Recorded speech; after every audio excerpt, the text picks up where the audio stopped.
naman. Hindi ba? Kaya ito si Claire Castro, boba eh.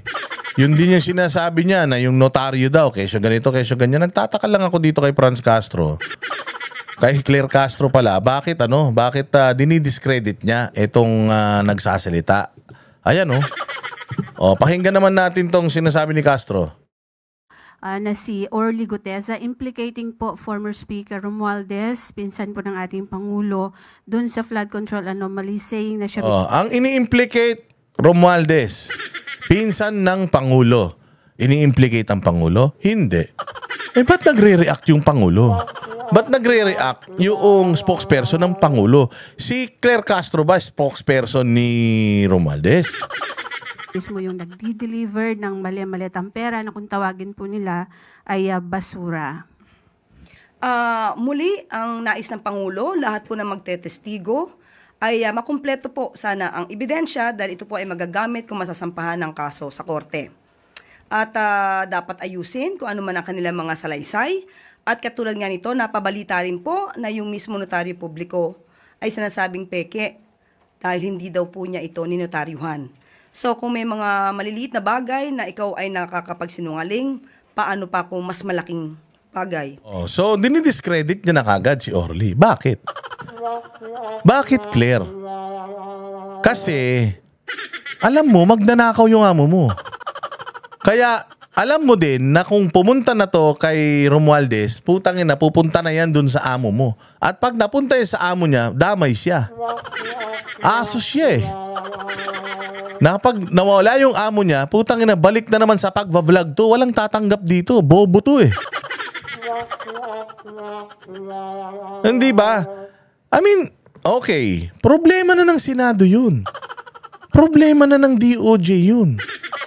Hindi na problema ng Malacanang yan. Nagsalita yung tao. Sabihin mo na lang na kailangan lang po itong mga nagsasalita sa Senado, I hope that they can back it up with evidence. I hope that lahat ng mga sinasabi nila doon ay meron silang ebidensya para mas mapanagot talaga natin kung sino yung mga dapat managot sa pagnanakaw na ito. Magiging totoo lang po ang mga pinagsasasabi nila sa Senado kapag yan po ay kinatigan na ng korte at kung meron po silang ebidensya. Kasi lahat po yan ng mga nababanggit dyan ay sabi-sabi lang kung hindi nila kayang magpatunay sa mga pinagsasabi nila. May kasabihan tayo sa korte na it is not what you can say in the court but it's what you can prove.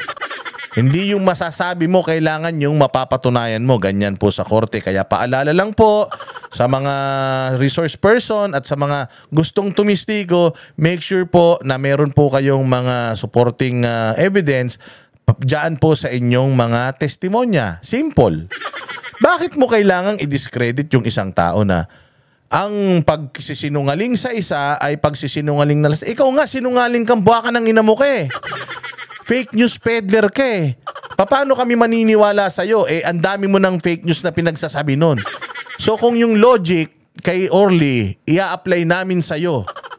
Sa dami ng fake news na binitawan mo, dapat hindi na kami naniniwala sa'yo. Kasi kung kaya mong magsinungaling sa maliit na bagay, Claire Castro, kayang-kaya mo ring magsinungaling sa mas malaking bagay. Katulad ng ginagawa mo araw-araw. Diba? Tarantada ka eh. Lukaret ka. Ang lakas ng loob mong magsabi ng mga bagay na yan, ikaw mismo sinungaling ka eh. Ang dami mo ng mga huling-huli sa bibig mong pagsisinungaling mo eh. So kung kaya mo magsinungaling noon, kayang-kaya mo magsinungaling ngayon. Nung nakaraan, anong sinabi mo?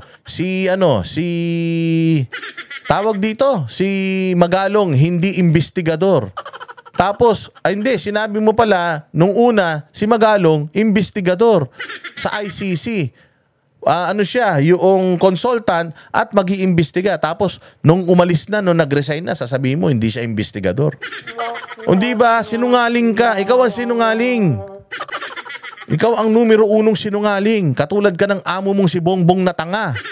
At saka yung 2 taong pinagtatanggol mo si Saldico at saka yan si Romualdez na mga magnanakaw di umano. Kaya tingnan ninyo yung sinabi ko nga sa inyo, yung comment section. Nung tinanong ko pagka death penalty, paano nyo gustong mamatay ang mga yan? Tingnan nyo, grabe yung mga sinasabi ng tao doon. Sa gigil sa inyo, pati sa'yo, Claire, gigil na. So, pero muli, ang lahat ng ebidensya, kung ito man ay lahat ay makukumpleto, yun po ay tatanggapin at kailangan lamang pong ibigay sa ICI at hindi naman po makikialam ang Pangulo dahil nga po mayroon na po tayong isang independent commission to investigate on this matter. Yun. Yun dapat. Hindi yung balitang nagsinungaling, nagloko. Kung nagloko ka dito, sa mas malaking bagay.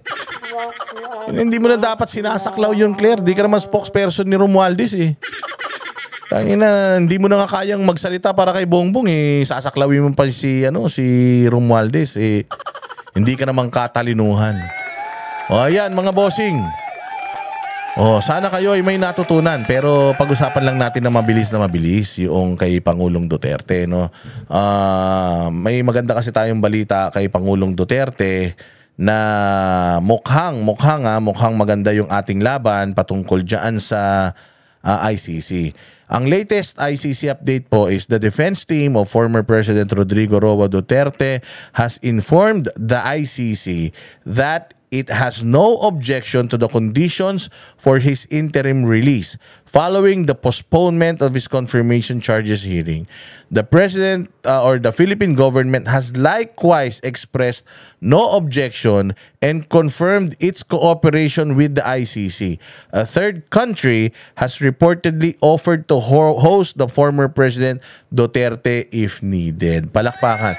So no objection sa gobyerno natin, no objection sa ICC, at no objections din sa kampo ni Pangulong Duterte patungkol dun sa rules and regulations nung kanyang interim release kung ibibigay sa kanya yung interim release. At may pangatlong country na.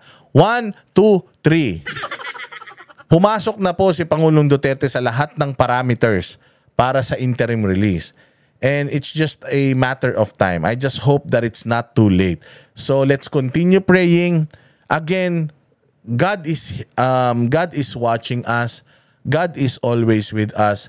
Dinidinig ng Panginoon ang mga dasal natin. Matagal man, it takes time, pero nakukuha at ibinibigay pa rin naman natin. Huli man daw at magaling ay better late than absent. Okay? Better late than never. So, continue praying mga bossing. Napakalakas ng kapangyarihan ng pagdadasal. At yung connection natin sa Panginoon, gamitin natin para sa lahat ng mga suliranin natin sa buhay at suliranin natin sa bayang ito. Pinakikinggan tayo ng Panginoon. Lagi niyong tatandaan yan. Maraming salamat. Kita-kita po tayo ulit sa susunod na vlog. Kami ang boses ng masa, hindi natatakot. Katotohanan lang, di kami nalulunod. Walang bahid ng sismis, lahat ay totoo. Kahit sino ka pa, pag mali ka babanatan ka. Walang pinipili kulay, wala kaming kinikilingan. Basta para sa bayan, kami lalaban. Pag tama palakpakan, pag mali banatan. Di matitinag, di matatakot, para sa bayan tuloy ang sigaw. Sa harap ng kamera, walang halong takot. Mga baluktot, lahat kayo'y tutumba. Ang hustisya at totoo, yun lang ang mahalaga.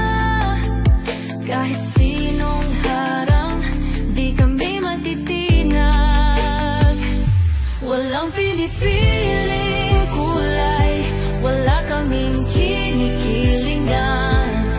Basta para sa bayan, kami lalaban. Pag tama palakpakan,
sa harap